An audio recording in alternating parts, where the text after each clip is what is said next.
आप सुबह को मेरा जय मसीह की। बड़ा अच्छा लग रहा कि मैं फिर से आपके सामने हाजिर हो सकती हूँ। और बड़ा अच्छा लगता है कि जब परमेश्वर का संदेश मैं तैयार करती हूँ, फिर मैं अपने आप को परमेश्वर के हाथ में सौंप देती हूँ ताकि वो मेरी अगुवाई करे।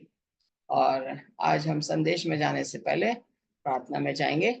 प्यारे खुदावन, हम शुक्रगुजार करते एक बार फिर से तेरे पास आते हैं। ये संदेश जो अभी तैयार किया, खुदा मेरे साथ हो। मैं तो एक पापी स्त्री हूँ और मैं गुनाह करती रहती हूँ। तू मेरे पापों को क्षमा कर, मेरे शब्दों को छू, ताकि पवित्र आत्मा के द्वारा जो तू चाहता है मैं उसको बोलूं, ना कि जो मैं चाहूँ। और सही शब्द का मैं प्रयोग करने वाली बनूं, ताकि लोग इसको सुने और आशीषित हों। और इस चैनल के लोग जाएं, दूसरे लोगों को बताने वाले बने और इसको सब्सक्राइब करें। पवित्र आत्मा के द्वारा मेरी अगुवाई कर। एक बार फिर से मैं जिस भी हालत में हूँ, मुझे एक्सेप्ट कर। तेरे प्यारे बेटे यीशु मसीह के नाम से मांगती हूँ, आमीन। Our message today is a very beautiful message. I've taken from the book of 2 Samuel, chapter 21, and we'll be studying some of the few verses 1 to 13, and we are going to study one woman character from here. And ये जो आज का हमारा संदेश है, दूसरा Samuel उसका 21वां अध्याय और पहली से 13वें पद तक हम आज इसको देखेंगे। और हम देखेंगे कि परमेश्वर किस तरीके से लोगों के दुखों को समझता है, परेशानियों को समझता है। और हम यहाँ देखते हैं कि ये बड़ी अच्छी कहानी है जो कि मैं आपके सामने पेश करना मांग रही हूँ। और यहाँ पे लिखा हुआ है,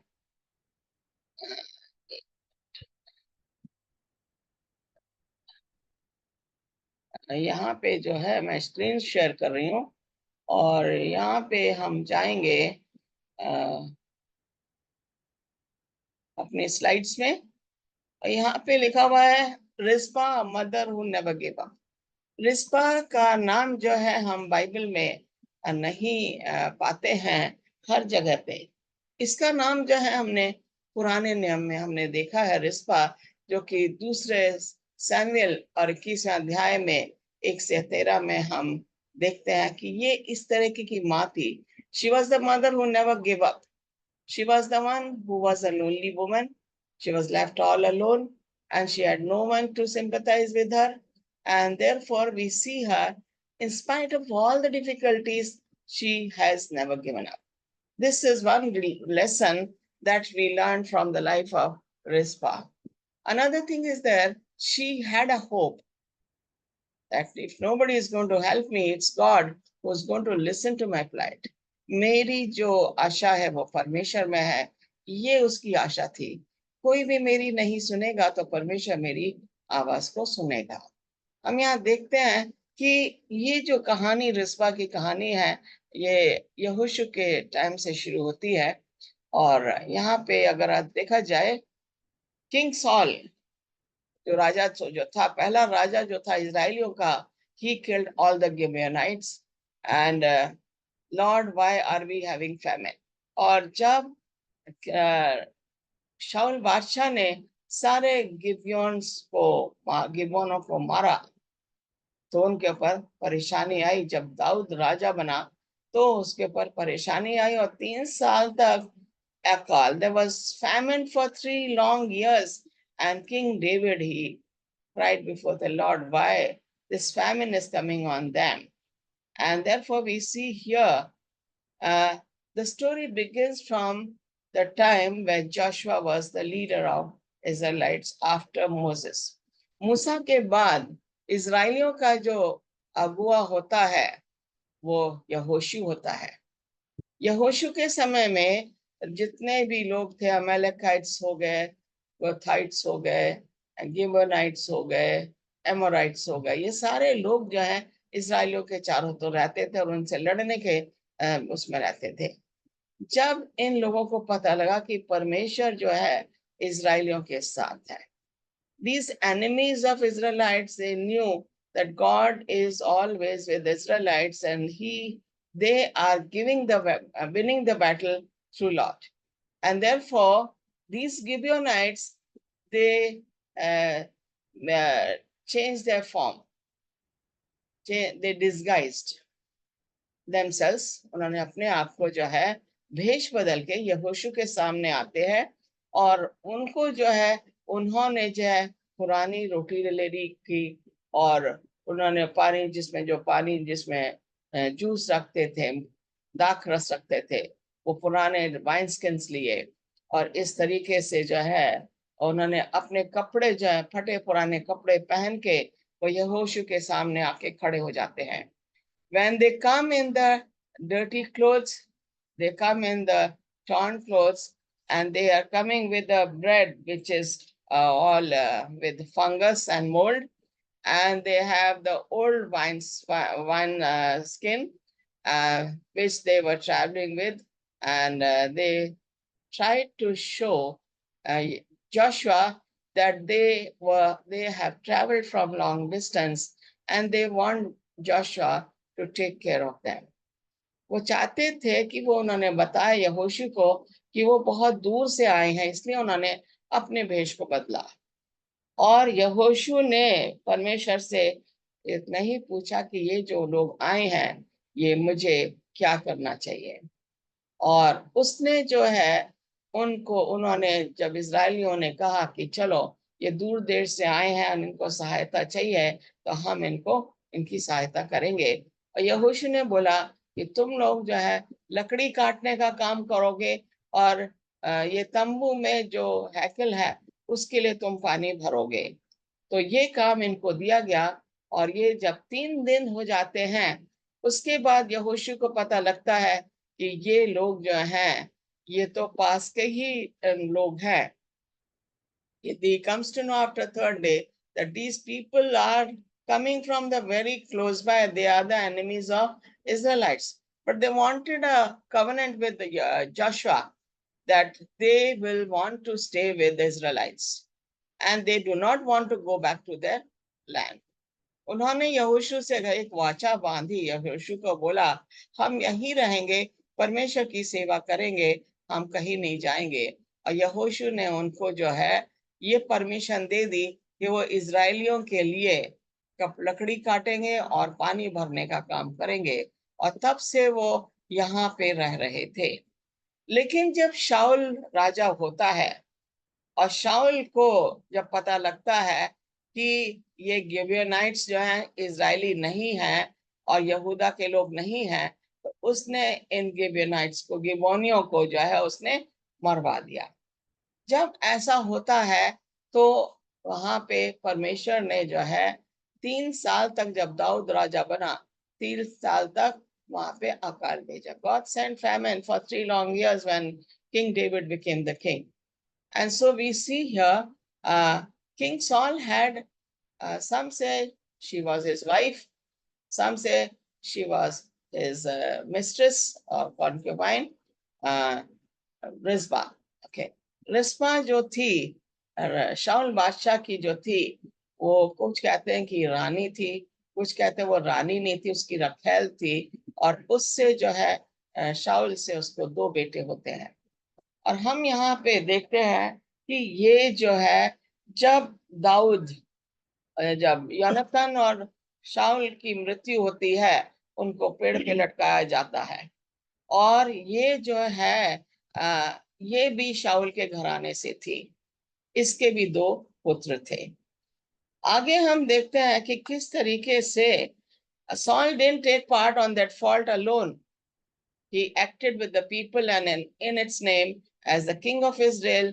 Undoubtedly, the people agreed, and the guilt of exterminating the Gibeonites fell on both the people and the king. That explains why the Lord allowed David and his people to suffer Saul's punishment. The whole nation got involved in breaking Joshua's and Princess Solomon's for more than over 400 years later.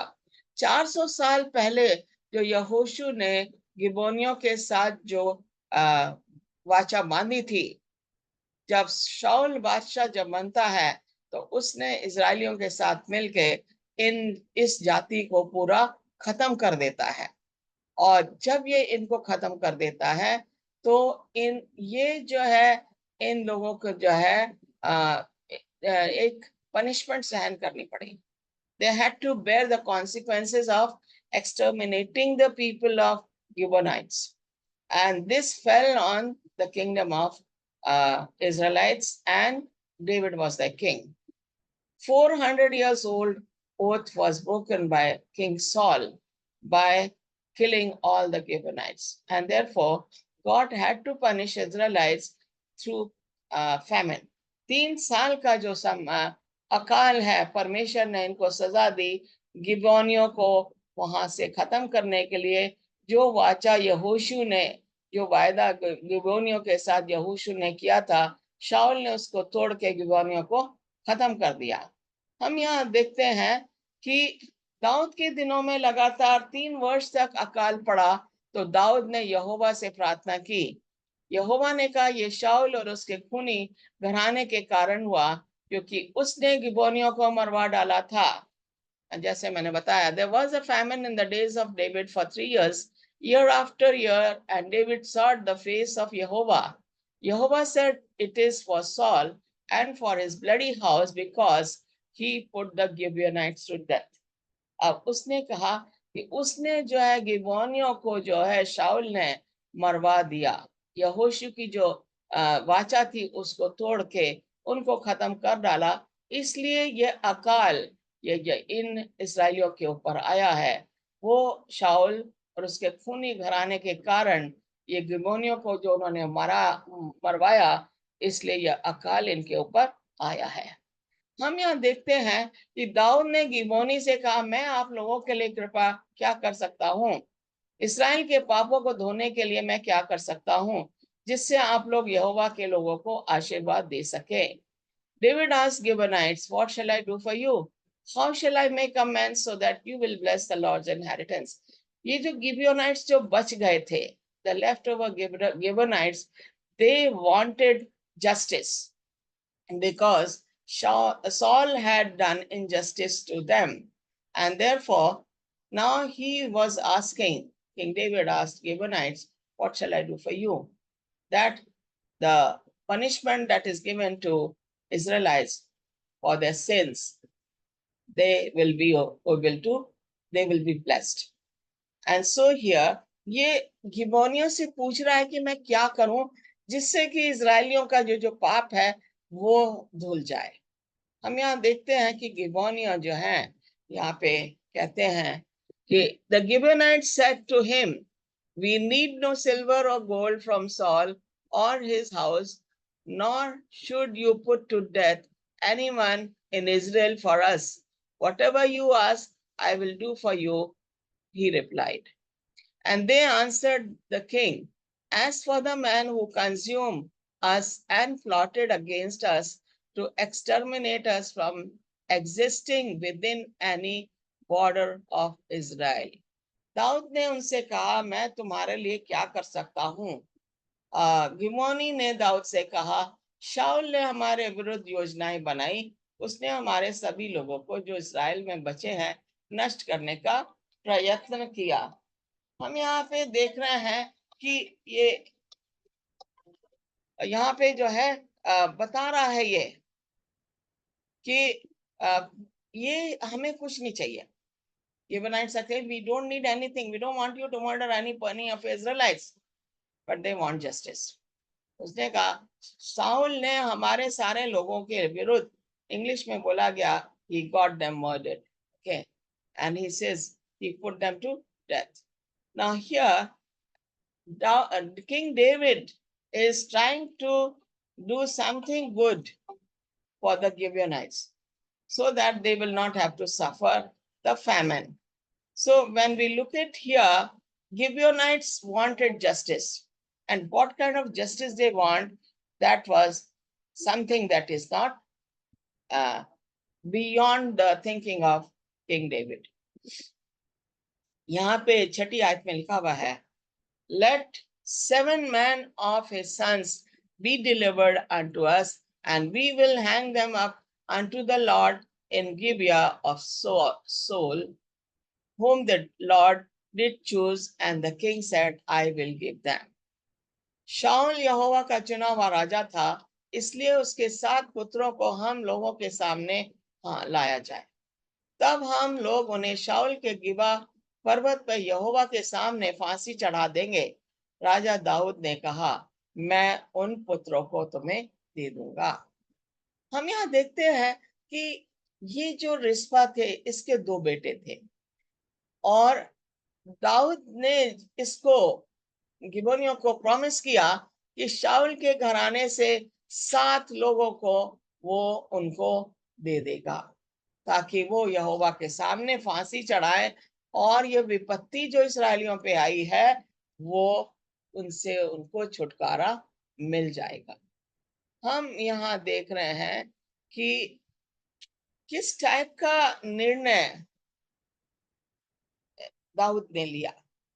The king spared Mephibosheth, son of Jonathan, the son of Saul, because of the oath before the Lord between David and Jonathan, son of Saul. But the king took Armoni and Mephibosheth, the 2 sons of Aiah's daughter Rizpah, whom she had borne to Saul, together with the 5 sons of Saul's daughter Merab, whom she had borne to Adriel, son of Barzillai, and Meholat. He handed them over to Gibeonites, who killed and exposed them on the hill before the Lord. All 7 of them fell together. They were put to death during the first days of the harvest, just as the barley harvest was beginning. किंतु राजा ने, दाऊद राजा, योनातन के पुत्र मफीबोशत की रक्षा की। योनातन शाऊल का पुत्र था। दाऊद ने यहोवा के नाम पे योनातन से प्रार्थना की, प्रतिज्ञा की। इसलिए राजा ने मफीबोशत को उन्हें चोट नहीं पहुंचाने दिया। किंतु राजा ने अर्मोनी और मफीबोशत, रिस्पा और शाऊल के पुत्रों को लिया।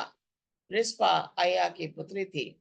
राजा ने रिस्पा के इन 2 पुत्रों और शाऊल की पुत्री मिकाएल के 5 पुत्रों को लिया।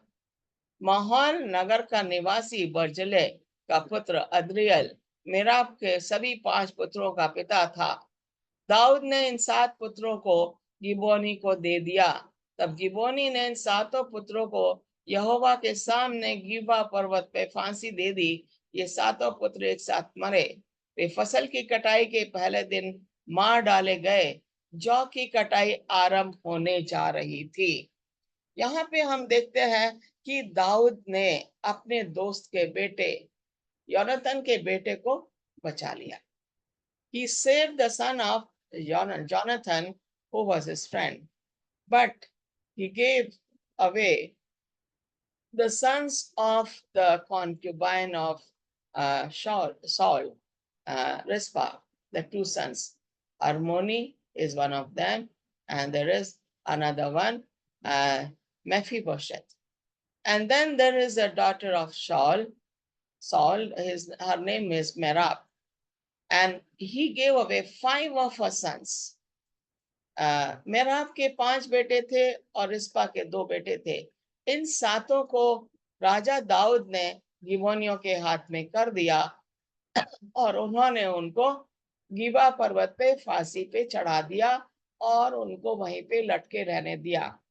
ये फसल जो है शुरू हो रही थी, और इस तरीके से हम देखते हैं कि ये 2 माँ के जो थे 7 बेटे जो है गिबोनिया ने बड़ी बेरहमी से उनका कत्ल किया और उन्हें लटका दिया।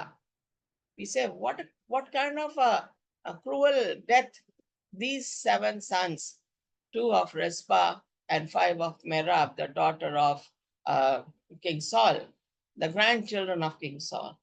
But David saved the king. David saved the son of Jonathan, that is Mephibosheth. He did not hand over Mephibosheth to Gibeoniah, and he saved him.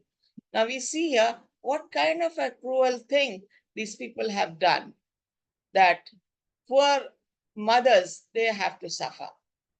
Now when we look at here, आया की पुत्री रिस्पा ने शोक के वस्त्र लिए और उसे चट्टान पे रख दिया। वह वस्त्र फसल की कटाई आरंभ होने से लेके जब तक वर्षा हुई चट्टान पे पड़ा रहा। दिन में रिस्पा अपने पुत्रों के शव को आकाश के पक्षियों द्वारा स्पर्श नहीं होने देती थी, और रात को रिस्पा खेतों के जानवरों को अपने पुत्रों के शवों को छूने नहीं देती थी। What a brave woman, all alone on the mountain, saving her sons. They're all hanging, and for 5 long months she kept doing this. She never allowed any birds to come and eat the flesh of her sons. In the day, she would be chasing the birds. In the night, she will be awake chasing the wild animals. You can imagine wild animals could have attacked her. But she was a brave woman. वो बहुत ही बहादुर woman थी. इसलिए हम देखते हैं Rizpah, daughter of Aya, took sackcloth and spread it out for herself on a rock. From the beginning of the harvest till the rain poured down from the heavens on the bodies, she did not let the birds of the air touch them by day or wild animals by night. कितना कठिन काम. उसको एक आशा थी. वो चाहती थी कि उनके बच्चों को एक वो सम्मान दिया जाए, सम्मान पूर्वक उनका शव जो है उनको दफनाया जाए. ये उसके मन में अपने बच्चों के लिए ये इज्जत थी और वो प्यार था. वो चाहती थी कि ये चीज जो है वो अकेले 5 महीने तक ये करती रही. उनकी बॉडी जो है, जो शरीर थे, उनमें से हड्डियां चमकने लगी. लेकिन उसने 5 महीने तक, जब तक बारिश नहीं आई और जब तक ये उसको न्याय नहीं मिला, वो दुखी थी. वो उसकी परेशानी परमेश्वर ने देखी, उसका रोना परमेश्वर ने देखा, उसका गिड़गिड़ाना परमेश्वर ने देखा. और she was there all alone. कोई उसके पास नहीं आ रहा था और उनमें से बदबू आ रही थी उन शरीर में से जो लटके हुए थे. लेकिन उसने उसकी चिंता नहीं की. वो 5 महीने तक अपने पुत्रों की सुरक्षा करती रही. मेराब को हम अगर देखें, जिसके 5 बेटे थे, वो उसके साथ नहीं थी. वो अकेले घर में रो रही थी, विलाप कर रही थी. लेकिन रिस्पा ने हिम्मत की और यहाँ पहाड़ पे उसने अपना कपड़े, फटे पुराने कपड़े, और वो बिठा के वो वहां पे जो है उसने अपने बच्चों की रक्षा की.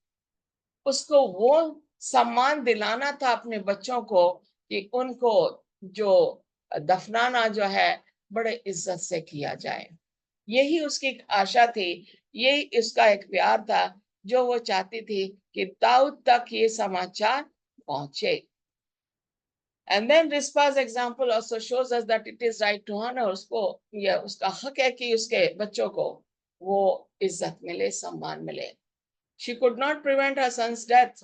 अपने बच्चों को वो मौत से नहीं बचा सकी. But she honored them in death and fought bravely to preserve their dignity. उनके शरीरों को बचाया उसने, और उसने ना पानी की परवाह की, ना बारिश की परवाह की, ना धूप की परवाह की. वो दिन भर चिड़ियों को वहां से भगाती रही, रात में वो जानवरों को भगाती रही. She was a brave woman, a very brave woman who was trying to preserve the dignity of her sons. For 6 months she kept vigil at their side. 6 महीने तक एक डेड बॉडी के साथ, ये तो 7 बॉडीज थी जिनके सामने ये खड़ी रहती थी, रात में भी खड़ी रहती थी. मैं नहीं सोचती वो कब सोती होगी. परमेश्वर ने उसको शक्ति दी कि 6 महीने तक वो जिंदा रही और 6 महीने तक वो उनकी देखभाल करती रही और 6 महीने तक जो किसी ने उसकी सुना नहीं. Nobody heard her for 6 months, and she kept looking for the dignity that her son should be given. She wanted honor for her sons, her children, so that they would be given a proper burial. And therefore, we see she did not lose courage. She was not, she had looked into God. When David was told what Rizpah had done, he went and took the bones of Saul and his son Jonathan from the citizens of Jabesh Gilead. David brought the bones of Saul and his son Jonathan from there, and the bones of those who had been killed and exposed were gathered up. They buried the bones of Saul and his son Jonathan in the tomb of Saul's father Kish at Zelah in Benjamin, and did everything the king commanded. After that, God answered the prayer in behalf of the land. लोगों ने दाऊद को बताया अब वो देखते थे लोग आके, this lady is just on the mountain top, और वो वहां पे देखते थे, रो रही है, गिड़गिड़ा रही है, वो चिड़ियों को भगा रही है, रात को जी भी वो जगी हुई है, उसके पास कोई नहीं है, वो किसी से डर नहीं रही थी, वो बहुत बहादुर थी। जब दाऊद के इसके बारे में पता लगता है कि ये अय्या की जो शाऊल की जो दासी है अय्या, वो वहां पे अपने बेटों की रक्षा कर रही है, तो उसने योनाथन और शाऊल की भी अस्थियों को लिया, जिनको गिलियद में पेड़ पे लटकाया हुआ था, ये वहां से उनको लेकर आता है। और रिस्पा के 2 बेटे, मेराब के 5 बेटे, इन 7 को, और 9 दोनों योनाथन और साउल, इन सबको लेके वो साउल का जो पिता होता है किश, उसकी कब्र में जाके इनको प्रॉपर बरियल दिया जाता है। यहाँ पे कह याबेश के लोगों ने इन अस्थियों को बेतशान के सार्वजनिक रास्ते से चुरा ली थी। यह सार्वजनिक रास्ता बेतशान में वहां है जब पलिश्तियों ने शाऊल और योनाथन के शवों को टटकाया था। पलिश्तियों ने इन शवों को शाऊल को गिलबो में मारने के बाद लटकाया था। दाऊद शाऊल और उसके पुत्र योनाथन की अस्थियों को गिलाद से लाया। तब लोगों ने शाऊल के 7 पुत्रों के शवों को इकट्ठा किया जो फांसी पर चढ़ा दिए गए थे। उन्होंने शाऊल और उसके पुत्र योनाथन की अस्थियों को बिन्यामीन के जलस्थान में दफनाया, और लोगों ने शवों को शाऊल के पिता किश की कब्र में दफनाया। लोगों ने यह सब किया जो राजा ने आदेश दिया। तब परमेश्वर ने देश के लिए की गई उनकी प्रार्थना सुनी। हम देखते हैं परमेश्वर ने उनकी प्रार्थना कब सुनी, जब शाऊल के घराने के लोगों को प्रॉपर बरियल मिला, प्रॉपर सम्मान मिला। उनके पिता शाऊल के पिता के किश की कब्र में इन सबको दफनाया गया, और तब परमेश्वर ने उनकी गिड़गिड़ाहट को सुना। तब उन्होंने अकाल को बंद किया, और इस तरीके से उनके साथ, रिस्पा के साथ, मेराब के साथ, शाऊल के घराने के साथ परमेश्वर ने न्याय किया। परमेश्वर जब आदमी लोग अन्याय करते हैं तो परमेश्वर न्याय करता है, उसमें टाइम लगता है। परमेश्वर ने देखा कि रिस्पा 6 महीने तक वहां पे खड़ी रही, अपने बच्चों की देखभाल करती रही, चिड़ियों से उन्हें बचाती रही, जानवरों से उन्हें बचाती रही। ये शक्ति परमेश्वर ने उसे दी थी, इसलिए उसे कुछ नहीं हुआ, और उसने अपना विश्वास परमेश्वर पे बना के रखा।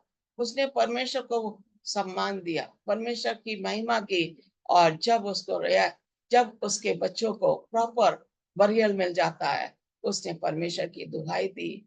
आज हमारे पास रिस्पा जैसे ही लोगों की जरूरत है, जिनका विश्वास अटूट परमेश्वर में बना हुआ है। Brother and sisters, what are we doing? Are we having faith like Rizpah? हमें जो है वही विश्वास हमें बना के रखना है। God is great. God is always doing justice with us, and God forgives us our sins, like He forgave the sins of David and Israelites. And then there was no more famine. God is always helping us. Let's trust God. परमेश्वर पे विश्वास रखिए। Our Father in heaven, once again, we are so privileged that we can be together here, talk to you, take this message to the people. You will bless them when they hear the message. Bless each of the people who are sick, touch them and restore them back to normal health. Accept our prayer now and accept us as we are. For we ask these few blessings in Jesus' name. Amen. God bless you. I will come again with my next message. परमेश्वर आपको आशीष दे।